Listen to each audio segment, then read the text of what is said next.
Queremos estudiar una cónica que es muy importante. Para estudiarla necesitamos comprender la forma geométrica que la origina. Vamos a suponer que tenemos una recta que pasa por el plano cartesiano perpendicular al eje X, paralela al eje Y y que pasa por X igual a 1. Aquí observamos que pasa por el punto 1,0. Vamos a tener en cuenta un punto de coordenadas 3,5. Vamos a tener en cuenta otro punto que lo vamos a llamar F de coordenadas 5,5, de tal manera que la distancia de B a F es 2. Y a su vez otro punto que está dentro de la recta lila o rosadita. Este punto tiene coordenadas 1,5. Entonces, la distancia de C a V es 2, la distancia de V a F es 2. ¿Listo? Vamos ahora a definir dos puntos más que tienen una característica particular. Este punto E se encuentra a 4 unidades de F y a 4 unidades de G. Es decir, que se encuentra a la misma distancia respecto al foco F y a la recta directriz de color rosa. Ahora, el punto J se encuentra a 4 unidades de F y a 4 unidades de la recta directriz en el punto M. ¿Qué significa esto? Que el punto E, el punto V y el punto J cumplen una condición común, propiedad común, que la distancia de estos puntos a la recta es exactamente igual a la distancia de ese punto al foco.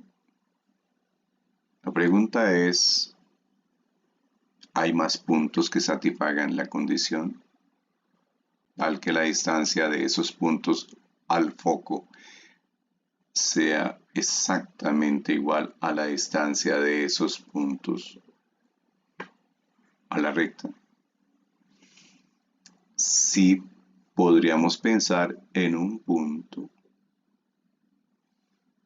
que pueda estar haciendo un recorrido de tal manera que la distancia del punto al foco sea igual a la distancia del punto a la recta. Aquí lo tenemos. Si ustedes observan, esta distancia es 11,49 y esta distancia es 11,49. O sea que la distancia de este punto a la recta es la misma distancia del punto al foco, siempre, por donde quiera que yo mueva ese punto en esta trayectoria. ¿Qué nombre recibe la trayectoria curva que satisface la condición tal que la distancia de esos puntos de la curva al foco sea exactamente igual a la distancia de esos puntos a una recta directriz? Esa curva se le conoce en el ambiente de las matemáticas como la famosa parábola. Aquí tenemos una parábola. La pregunta es, ¿qué es una parábola? Bueno, pues una parábola es una curva que satisface una condición muy particular. ¿Cuál es la condición que satisface la parábola? Aquí está. Una parábola es una curva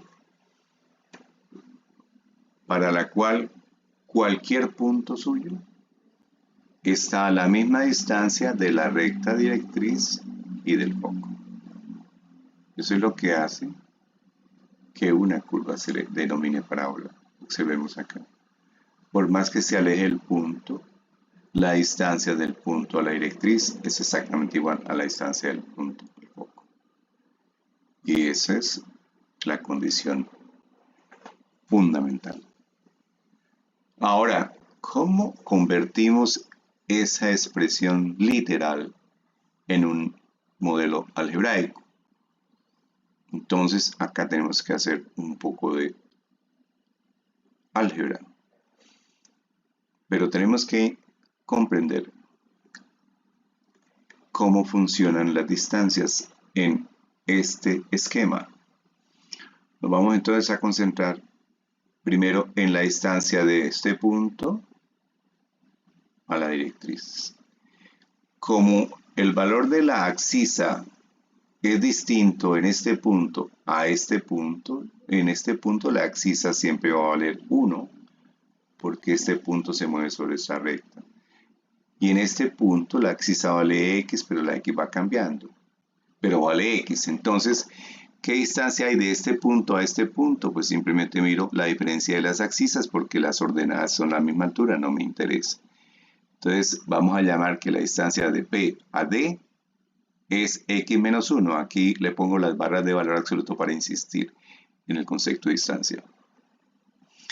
Ya tenemos la distancia del punto a la directriz. Ahora necesitamos la distancia del punto al foco.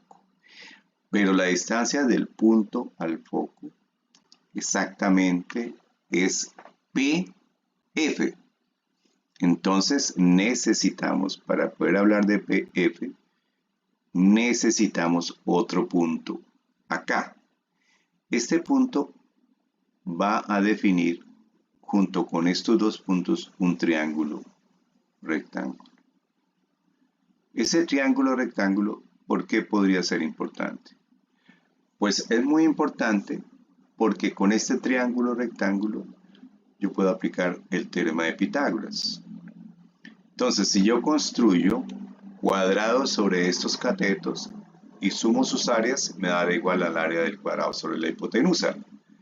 Y finalmente puedo calcular con el área de la hipotenusa, del cuadrado construido sobre la hipotenusa, puedo calcular el lado de ese cuadrado. Entonces la pregunta es, ¿y cuánto valen los catetos? Entonces miremos, el punto P tiene coordenadas x, y y el punto, bueno, se me escapa el nombre, L, pongámosle, tiene coordenadas x,5, o sea, la abscisa es igual, la diferencia está en las alturas. Entonces, ¿qué distancia hay de P a este punto? Pues y menos 5 en valor absoluto. Igual, ¿qué distancia hay de este punto a este punto? Pues la diferencia de abscisas, en este caso, la diferencia de abscisas es x menos 5. Aquí la diferencia era de ordenadas. Muy bien, entonces vamos a armar los cuadrados. Entonces tenemos el primer cuadrado. El primer cuadrado sería y menos 5, el área al cuadrado. El segundo cuadrado sería este cuadrado, que sería x menos 5 al cuadrado. Y el último, que sería igual al cuadrado construido sobre la hipotenusa. Entonces, si sumamos el área de este cuadrado rojo más el área del cuadrado azul, tendríamos el área del cuadrado lila. El área del cuadrado lila sería la suma de las áreas del cuadrado rojo más el cuadrado azul. ¿Cuánto entonces vale el lado del cuadrado lila? Pues vale la raíz cuadrada de esa área. Entonces, la distancia de P a F sería la raíz cuadrada de x menos 5 al cuadrado más y menos 5 al cuadrado. Entonces ya tenemos PF y ya tenemos PD. Y la condición es que la distancia de P a D debe ser la misma distancia de P a F. Entonces, con esa condición y con la construcción podemos hacer un poquito de álgebra. Entonces miremos. PD es igual al valor absoluto de x menos 1. Está aquí. Está en este pedacito. PF es la raíz cuadrada de x menos 5 al cuadrado más y menos 5 al cuadrado. Esos dos valores se igualan. Dos cosas iguales a una tercera son iguales entre sí. Entonces significa que el valor absoluto de x menos 1, que es PD, debe ser igual a la raíz cuadrada de x menos 5 al cuadrado más y menos 5 al cuadrado, que es PF. Aquí vamos a deshacernos de la raíz cuadrada aplicando la operación inversa, que es la potenciación. Elevamos al cuadrado ambos miembros de la ecuación. Pues aquí queda esto elevado al cuadrado y esto al elevarse al cuadrado pues se anula la raíz y el exponente Y entonces tenemos finalmente x menos 1 al cuadrado, el valor absoluto ya lo podemos ignorar. Y aquí desarrollamos esta suma algebraica y este binomio al cuadrado. Entonces miremos, x menos 1 al cuadrado, bueno, aquí ya suponemos que el estudiante comprende que x menos 1 al cuadrado es x menos 1 por x menos 1 y que eso me conduce a un trinomio cuadrado perfecto, que es x cuadrado menos 2x más 1. De la misma manera, x menos 5 al cuadrado me conduce a un trinomio cuadrado perfecto, que es x cuadrado menos 10x más 25. Y este término al cuadrado lo vamos a dejar intacto. Vamos entonces, aquí tenemos x cuadrado al lado izquierdo y x cuadrado al lado derecho. Vamos a eliminar o a desconocer o a ignorar o a prescindir de estos dos términos porque son lo mismo, los podemos eliminar. A iguales quitamos iguales, nos quedan iguales. Entonces nos queda menos 2x más 1 igual a menos 10x más 25 más y menos 5 al cuadrado. Ahora vamos a eliminar el menos 10x del lado derecho, sumamos 10x a ambos lados. Aquí tendríamos menos 2x más 10x y aquí menos 10x más 10x más 25 más y menos 5 al cuadrado. De menos 2x más 10x me quedan 8x y estos dos se eliminan, entonces aquí queda el 25 más y menos 5 al cuadrado. Ahora necesitamos este 25 eliminarlo del lado derecho, entonces quitamos 25, a iguales quitamos iguales, entonces queda 8x más 1, le quito 25 y a 25 le quito 25 y me queda y menos 5 al cuadrado. Entonces aquí queda 8x, a 1 le quito 25, me da menos 24. Entonces quedaría 8x menos 24 y en el lado derecho elimino 25 y menos 25 y queda y menos 5 al cuadrado. Entonces, ya tengo 8x menos 24 ya igual a y menos 5 al cuadrado. Ahora voy a factorizar porque estos dos términos tienen factor común 8. Entonces, ¿por cuánto multiplico 8 para que me dé 8x? Pues por x. ¿Por cuánto multiplico a 8 para que me dé 24? Por 3. Y bueno, pongo el menos. Entonces, de alguna manera es la propiedad distributiva aplicada a la inversa. Este término de la derecha es exactamente el mismo, no lo he tocado para nada. Pero este 8 lo vamos a expresar como un múltiplo de 4.